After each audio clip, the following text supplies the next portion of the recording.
শুভ সন্ধ্যা বন্ধুরা, বনলতা রান্নাঘরে জানাই তোমাদেরকে অনেক অনেক স্বাগত। চলো আজকে ভিডিওতে তোমাদেরকে দেখাবো আজকের ডিনারে আমাদের কি রান্না হচ্ছে। প্রথমে দেখিয়ে দিই, ভাতটা আমরা অলরেডি বসিয়ে দিয়েছি, ভাত তো হচ্ছেই।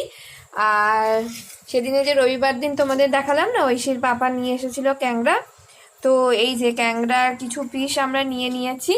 এটা আজকে ঝাল হবে না, রাত্রে একটু পাতলা করে আলু দিয়ে, নতুন আলু দিয়ে একটু ঝোল হবে। অনেকেই হয়তো ভাবছো ক্যাংড়ার ঝোল, চলো তোমাদেরকে দেখাই। প্রথমে এটা লেবুর রস দিয়ে আমরা কিছুক্ষণ মাখিয়ে রেখেছি যাতে এর গন্ধটা পুরোপুরি চলে যায়। এরপর এতে দিতে হবে নুন আর হলুদ। চলো, এই যে আমরা নুন হলুদ আর লেবুর রস মাখিয়ে এটাকে একটু রেখে দিয়েছি। এবার এটাকে ভাজা হবে ক্যাংড়াগুলো, দেখো।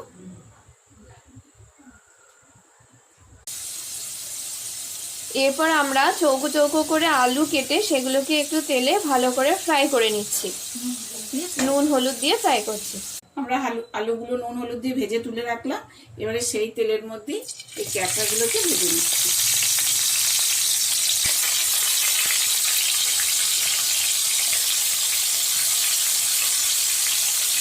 ক্যাঁকড়াগুলো একটু ভাজতে থাকবো, হালকা লাল লাল রং হয়ে গেলে ক্যাঁকড়াগুলো তুলে নিই। ক্যাংড়া আর আলু এই যে ভেজে নিয়ে তুলে রেখেছি, দেখো লাল লাল করে ভেজে একদম তুলে রেখেছি। আর এইদিকে কড়াইতে দিয়েছি অল্প পরিমাণের একটু তেল, গোটা গরম মশলা আর তেজপাতা।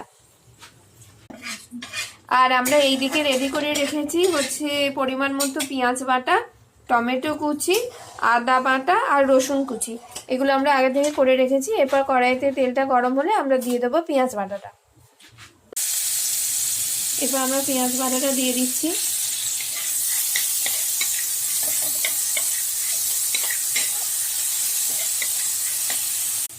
এবার আমরা রসুনটাও দিয়ে দিচ্ছি, রসুনটা দিয়ে দিলাম।